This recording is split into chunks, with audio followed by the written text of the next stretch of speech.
먼저 처음 주제를 시작하도록 할게요. 제가 간호사로 성공하지 못했지만 그걸 또 증명하지 못했지만 성공한 강의 8위처럼 비록 해낸 게 없지만 그 비법 같은 거를 한번 공유해볼까 합니다. 앞전에 다룬 내용들하고 좀 이어지는 그런 부분이 있는데 잠깐 요약하고 지나갈게요. 왜 간호사를 늘리고 있을까? 그거에 대한 의문을 제기하는 영상이었어요. 우리나라 간호사가 부족하다 라고 말할 정도는 결코 아니거든요. 지금은 그 근거로 통계를 몇 가지 가져와가지고 보여드렸고 그런 부분이 존재할 것이다, 그런 의혹이 들었어요. 왜 간호사 인력을 많이 배출하고자 하는 것을 고수하고 있을까? 도대체 속내가 뭘까? 이제 간호사가 늘어나면은 어떤 이익이 있을까? 이렇게 정리를 해봤죠. 그런 의혹을 토대로 이런 것을 명분으로 이제 간호사가 부족하다라는 슬로건을 내세우는 것이 아닌가, 그런 이야기를 했어요. 어떤 이해관계들에 의해 가지고 일부러 이렇게 하는 것이라는 그런 맥락이죠. 그거를 뒷받침할 근거로 OECD 통계를 몇 가지 가져왔고 실제로 비교 대상이 되는 타 의료 선진국들, 다른 나라들 임상 간호사 비율 차이를 알아봤고 추가로 간호대학 졸업자 수, 그게 얼마나 되는지 OECD 회원국 중심으로 살펴봤어요. 그 결과 간호사 수는 결코 적다고 말하기 어렵다, 그런 결론을 냈고 그럼에도 간호사가 부족하다고 이야기하는 것은 이제 그 말에 진정성의 의구심을 품을 때가 아닌가, 그런 이야기를 했죠. 그런데 이제 이런 얘기를 하시는 분이 또 계실 것 같아요. 우리나라 간호사 수가 부족하다고 직접적으로 이제는 그렇게 이야기 안 하는 것 같은데 그냥 근무 환경이 열악하다, 간호사 1인당 환자 수를 법제화해야 한다, 그런 기조로 가고 있는 것 같은데 이런 식으로 얘기하는 것 같은데 라고 생각하는 분도 계실 거예요. 그런데 이 말이랑 간호사 수가 부족하다는 게 별반 차이가 없잖아요. 근무 환경이 열악하다는 근거에 간호사 1인이 담당하는 환자가 많다가 포함되어 있고 그게 결국에 환자는 많은데 간호사가 부족하다는 말이잖아요. 그게 결국 병원에서 환자를 안 받아서 담당 환자를 줄일 거는 아니란 말이죠. 환자가 많은데 안 받겠다 할 순 없잖아요. 간호사를 더 고용해서 써야 한다는 말이랑 이렇게 똑같은 것으로 해석할 수 있는데 비활동 간호사를 복귀시키는 것보다 간호학과 입학 정원을 계속 늘리고 있고요. 그리고 학과도 지금 202개로 간호학과 증설 정원 증가를 추진한 2008년에서 이제 7년 지난 15년대에 203개죠. 이때가 71개가 늘었어요. 이렇게 사라지고 늘고 하면서 지금 202개가 유지되고 있는데 7년 사이에 얼마나 늘었는지 감이 오죠. 그리고 최근에는 간호사가 포화 상태라고 하는지 고용을 줄이겠다, 그런 것을 얘기하기도 했어요. 이래나 저래나 간호사 증가를 15년 동안 시켜왔고 지금도 진행 중이고 포화 상태인 이제 간호사 인력 시장 레드오션에 계속 간호사 인력을 붓는 건 그냥 치킨 게임이잖아요. 속된 말로 세상 물정 모르는 사회초년생 단물 빨아먹고 버리는 시스템인 거잖아요. 또 다른 얘기인데 올해 2월에 잠깐 나왔다가 들어간 얘기예요. 2년 만에 간호사를 만드는 집중 간호학사 제도, 이거를 추진하자는 이야기가 있었어요. 그래서 뭐 세부 사항을 좀 찾아보려고 찾아봤는데 가장 중요한 실습 1000시간에 대한 내용은 없더라고요. 그래서 이 내용이 이제 어떤 거냐면은 다른 학과 학사 학위를 가지신 분들이 사회생활을 하다가 간호사로 진로를 바꾸면은 그 다른 학과 학사 학위를 인정해서 2년 만에 간호사를 할 수 있다, 대충 그런 맥락이거든요. 그리고 추가로 이걸 하면은 전국에서 매년 간호사를 1000명을 추가로 배출할 것으로 기대할 수 있다, 그런 이야기가 기사에 또 있어요. 제가 전국에 간호학과가 202개라 했는데 전국의 대학 개수가 얼마인지도 궁금하더라고요. 통계청 기준 2023년 335개라고 해요. 그리고 최근에 고등학생 수가 많이 줄었거든요. 얼마나 줄었냐면은 2023년에 고3이 39만 8,200명이래요. 그런데 방금 얘기한 고등학생들이 입시를 하는 내년에 간호학과 정원은 23,500명 정도, 그리고 여기 정원 내 입학이 있거든요. 이걸로 하면은 그러니까 약 6,000명 정도 더 추가가 된대요. 그렇게 하면은 거의 3만 명 가까이 되잖아요. 그래서 이제 39만 명 정도 되는 고등학생들이 간호학과 3만 명 되는 자리에 지원을 할 수가 있다. 그래서 이제 이걸 좀 보면은 이렇게 학생 수가 줄어들어도 간호학과에는 지원을 많이 한다는 그런 어느 정도 보장과 믿음이 깔려 있는 것 같아요. 대학 운영에 있어 신입생 정원 채우기가 어렵지 않아 실제로 간호학과가 효자학과라고 분류된다, 그런 이야기도 있어요. 대학 입장에서는 간호학과가 대학 운영을 유지하는 주력학과인 것도 있단 말이죠. 전교생의 절반 이상이 간호학과인 대학도 있어요. 그리고 뭐 부실대학 이런 이야기도 있고 해가지고 그런 대학일수록 간호학과를 유치하는 게 더 대학 운영에 도움이 될 거란 말이죠. 최근에 학생 수가 줄어서 그런지 간호학과도 미달이 될 가능성이 높다, 그런 학교도 있다고 하더라고요. 그래서 외국인 유학생이나 만학도 편입생을 이렇게 좀 받아 받아야 겨우 유지된다고 하는 그런 곳이 있다고 합니다. 그런 배경에서 대학 운영을 위해 간호 인력 부족이라는 이야기를 계속 끌고 가야 하는 그런 명분이 필요하고, 그걸 빌미로 간호사를 계속 증원시켜야 한다는 기조로 가면서 아까 얘기한 집중 간호학사 2년제를 추진하는 게 아닌가 싶기도 해요. 정작 간호사들의 상황은 대학에 3만 명 가까이 입학생을 받아서 간호사를 양성할 필요가 있나, 그런 의문이 들거든요. 큰 병원들은 간호사를 많이 안 뽑고 싶어 한다, 채용을 줄였다, 그런 얘기가 있잖아요. 그런데 그런 의문하고 이렇게 보여지는 소식과는 다르게 이제 뭐 어떤 그 간호 단체들이 큰 그림을 그리고 있는지 대학과 같은 입장의 스탠스를 유지하고 있는 것 같아요. 단체들도 간호사 자체가 늘면은 아까 이야기한 이런 이득이 분명히 있으니까 대학과 간호단체들만 윈윈하는 구조가 아닌가. 협회 페이지에 있는 문구거든요. 법 추진 실패 이후에 시작한 게 불법 진료 신고센터 운영인데, 이게 저는 뭔가 좀 이상하다 생각이 들거든요. 법이 불발되면서 어떤 활동이라도 하는 모습을 보여해가지고 이 신고센터를 운영하는 건지, 정말 간호사를 위해서 신고센터를 운영하는지, 이제 이 내용에 대한 거는 이제 나중에 자세히 다룰 때 같이 얘기해보기로 하고, 드디어 이제 본론으로 들어갑니다. 간호사로 성공하는 법에 대해서 알아보고 있는데, 왜 이렇게 되었을까에 대한 고민과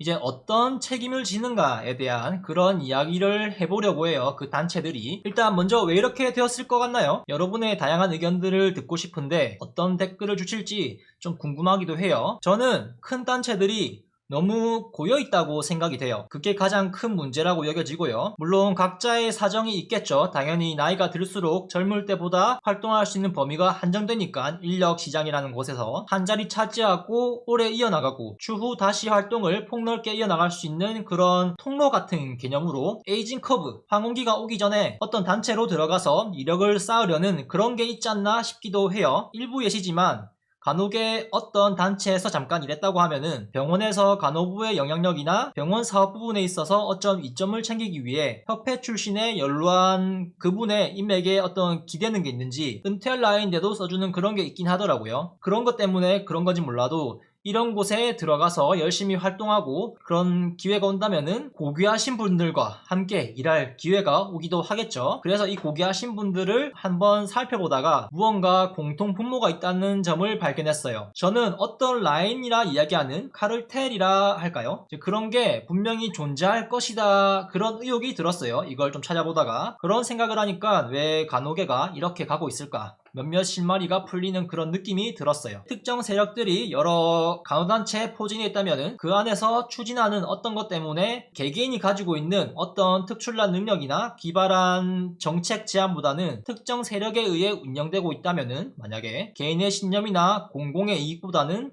서로 출세하고 싶은 마음에 있어서 그런지 약간 라인을 타기 위해서 좀 미운터가 키지 않게 하기 위해서 불합리해 보이지만은 대세를 따라야 하는 그런 부분도 어느 정도 존재하지 않을까 싶어요. 물론 민주적으로 다수의 의견을 수렴해서 진행한다면은 큰 문제가 없겠지만, 만약에 특정 세력들에 의해 그런 게 좀 자행되고 있다면은 문제가 있겠죠. 이런 이권을 놓지 않기 위해서 이제 문제가 생겨도 책임을 딱히 뭘 어떻게 지는지 알 방법이 없어요. 어떻게 지는지도 모르겠고, 보통 과오나 실패에 대한 책임을 지는 방법은 다양한데, 잘못을 했다면은 사과를 한다거나 직장 같은 경우에 징계를 받거나 근신 처분을 당하기도 하겠죠. 정말 큰 사안에 대한 실패가 타인에 의해 실패를 한 것이든 본인의 과오로 인해서 한 것이든 간에 공개석상에서 사과를 하고 필요하다면은 그 자리에서 물러나는 그런 모습도 있어요. 보통 9시 뉴스에 나올 정도의 일이면은 보통은 사임, 사퇴 이런 것으로 책임을 지는 모습들이 많이 보이잖아요. 물론 그게 어떻게 책임지는 것이냐, 그 자리를 지키면서 해낼 때까지 본인의 자리에 걸맞은 무게를 견디고 계속 이어나가야지, 이렇게 생각할 수도 있지만, 사과와 함께 자신이 가진 것들을 내려놓고 포기하고 이제 나은 미래를 위해서 다음 세대에 기회를 주는 그런 순환이 필요하다 보거든요. 그 자리에서 물러나야 하는 게 정답은 아니긴 한데, 최근에 큰 이슈가 있기도 했으니까 내심 그러지 않을 거라 그런 생각을 했는데 전혀 그런 생각이 없으신 것 같더라고요. 다른 사람이 나은 결과를 보인 경우도 있어요. 그리고 그게 통계적으로 나은 선택이라는 것이 있는지 저는 그런 모습들을 여기저기서 많이 봐왔거든요. 실패에 대한 책임으로 그 자리에서 물러나는 거를. 특히 해외 기술 분야 쪽은 성과가 없으면은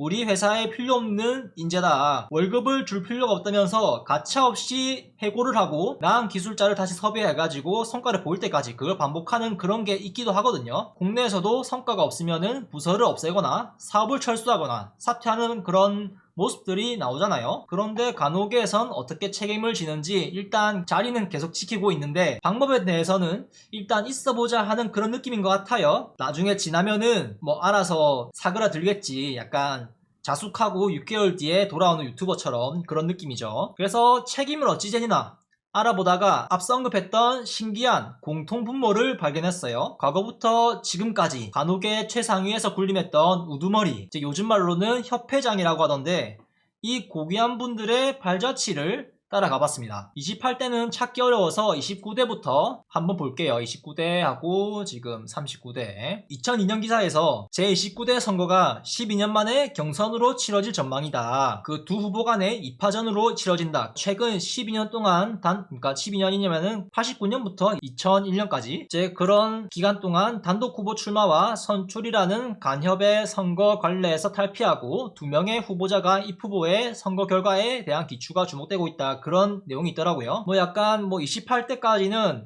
품앗이 그런 느낌으로 반장 선거같이 했나 모르겠네요. 찾아봐도 잘 안 나오더라고요. 그래서 29대부터 쫙 정리했는데 이 고귀하신 분들의 조남을 어찌 미천한 일개 간호사 유튜버가 언급할 수 있겠어요. 그래서 상당히 불쾌하실 수 있거든요. 그래서 이제 거기까지 궁금하신 분들은 검색하면 나오니까 따로 찾아보시면 될 것 같고, 일단 저는 그분들의 조남을 적진 않았습니다. 일단 여기를 쫙 보면은 의사 선생님들은 어느 대학병원에서 무슨 일을 했고 자신이 실제 임상에서 어느 정도 경력이 있는지 그런 거를 내세우는데, 간호계에 높으신 분들은 왜 자신의 프로필에 학력은 이렇게 있고 이제 경력란에 임상 경력이 찾아봐도 잘 안 나오더라고요. 도대체 어디서 어떤 경력을 지냈는지, 그래서 왜 도대체 이런 거를 적은 게 없는지 그런 의문이 들었어요. 어느 병원에 간호부장까지 지냈다, 뭐 그런 것을 적은 분이 있기도 하시던데, 대부분 뭐 탈임상을 하셨는지 아니면은 애초에 병원 문턱에도 안 들어가 봤는지 적힌 게 딱히 없더라고요. 뭐 해당 분야에서 실무를 나와야 꼭 무언가를 할 수 있는 것은 아니지만, 간호사를 일을 해본 사람과 간호사 일을 한 번도 안 해보고 그냥 눈과 귀로 보고 듣고 한 사람, 두 사람 간의 시각 차이는 확연하다 생각하거든요. 약간 탁상 공론 같은 느낌이라 해야 되나? 살면서 일 한 번도 안 해본 사람이 근로자 입장에서 어떤 개선점이나 정책을 세운다고? 이런 말을 이제 정치계 쪽에서 하는데, 물론 그런 경험이 없어도 사람 보는 눈이 좋아가지고 밑에 실무 경험이 많은 사람을 뽑아서 운영하면은 뭐 해결되겠지만은, 뭐 지금까지 뭐 그렇게 혁신적인 거는 잘 모르겠어요. 그게 되었다면은 지금 이런 상황까지 왔을까? 그런 생각이 좀 들더라고요. 근데 이 표를 계속 보고 있으면은 뭔가 이상한 공통분모가 보이지 않나요? 제가 조금 더 힌트를 드리기 위해서 간추려봤습니다. 이제 어느 정도 감이 보시는 것 같나요? 폰으로 보고 계시면은 안 보일 것도 같아요. 좀 화면을 크게 해야 보일 것 같은데, 제가 그래서 형광펜으로 색칠했습니다. 이제 가장 정점에 계신 분들 공통되는 스펙에 대해서 제가 같은 색깔로 칠했거든요. 29대 30대 초록색깔 형광펜이 보이죠? 그리고 30대는 단독 출마로 해가지고 없습니다. 31대 협회장은 이제 여기에 계신 분하고 경선을 했어요. 그리고 그러니까 총 4번을 하신 분, 초록색깔 형광펜이 보이죠? 그리고 34대, 35, 36, 그리고 지금 하고 있는 39대까지 다 초록색깔 형광펜이 보이죠? 그래서 의문이 들었죠. 어떻게 가장 정점에 계신 분들, 그리고 이제 선거할 때 2명이 나온다 했잖아요. 뭐 탈락하신 분들도 어떻게 그 특정 이화여대 출신들만 이렇게 선출이 되고 협회장 선거에 나갈 기회를 잡는가, 그리고 해외 유학은 어떤 것일까, 그런 궁금증이 생겼어요. 찾던 와중에 작년 기사인데 유통가를 장악한 컬럼비아 인맥 해가지고 이제 컬럼비아대가 어떤 인맥 라인이 있는 것처럼 얘기를 또 하더라고요. 그 다음에 이화여대 에 대해서 좀 알아봤는데, 이화여대가 저는 찾아보기 전까지 몰랐어요. 그냥 간호학과가 있는 학교구나 생각했는데 역사가 상당하더라고요. 유구한 전통과 오랜 역사를 가진 최초의 간호대학이라는 타이틀을 가지고 있더라고요. 그런 타이틀을 가진 만큼 앞서는 선구자일 수도 있지만은 이제 학연, 지연, 혈연 이것 중에 학연에 해당되는 간호계 카르텔이라고 이야기할 만한 특정 라인이 존재하지 않은가, 그런 의혹을 좀 제기할 수 있지 않을까. 이 정도의 데이터라면은 뭐 당연히 능력이 되신다면은 오케이예요. 그런데 능력으로 뽑는 것 같은 인상은 주지 못하는 것 같단 말이죠. 그래서 방금 봤던 표를 참고한다면은 전국에 202개의 간호학과가 있는데 어떻게 그 특정 대학 출신들이 최고 권력에 있는 그 회장 자리에 도전하는 것일까? 자, 학연 같은 것은 옛날에나 있었던 그런 것이다. 이런 이야기도 이제 학연 같은 거는 없다고 믿는 사람조차도 이걸 보면은 학연은 존재하는 게 아닐까 그런 생각이 들지 않을까 싶습니다. 뭐 학연이 나쁘다는 거는 아니에요. 진짜 능력이 있는 인재들이 가는 학교고 그런 곳을 나온 사람이 이 방구석에서 유튜버나 하고 있는 지잡대 출신 간호사보다 훨씬 유능할 가능성이 확실히 높아요. 그렇지만 학연 같은 인맥을 활용하는 것도 저는 능력이라 보거든요. 하지만은 이제 그 자리에 앉을 만한 능력이 되는지부터 따져야겠지만요. 물론 공정성이 보장되어야 하는 그런 자리라면은 자격이 되는 사람에게 다 기회를 제공해야 되겠지만 그렇지 않다면은 이제 부정부패의 수단이 될 가능성이 높지 않을까 그런 생각이 듭니다. 그래서 저는 이제 그런 생각을 좀 하면서 이걸 보면서 딱 감이 왔죠. 이화여대와 연세대 이 두 대학이 간호계에서 얼마나 입김이 강한지 이제 이렇게 결과론적으로 보면은 간호사로 출세하려면은 학사든 석사든 박사든 이화여대를 거치는 것이 상당히 유리해 보인다. 29대 30대 협회장은 연세대 29대에 낙선하신 분도 이화여대 학사, 석사, 박사 출신이고 교수도 하셨습니다. 학장도 하셨고 그리고 31대 협회장 분은 연세대학교 간호학 학사, 석사, 박사 출신이고 세브란스 병원 간호과장도 하셨던 분이에요.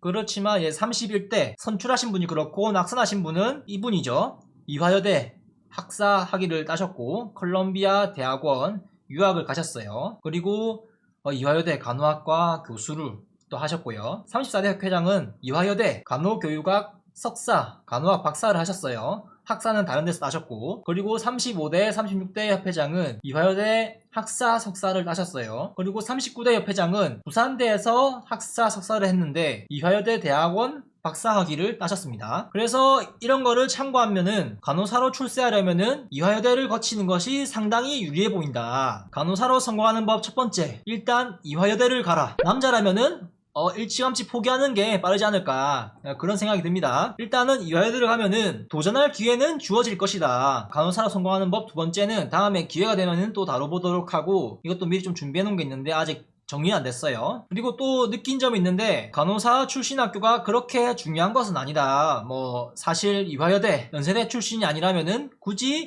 간호사로 이제 출신 학교가 그렇게 중요하지 않을지도 모른다. 학벌에 대한 열등감을 가질 필요가 전혀 없다. 그런 거를 버리고 모두 가재, 붕어, 개구리로 행복하게 살자 그런 생각이 들었습니다. 그냥 간호사는 되죠.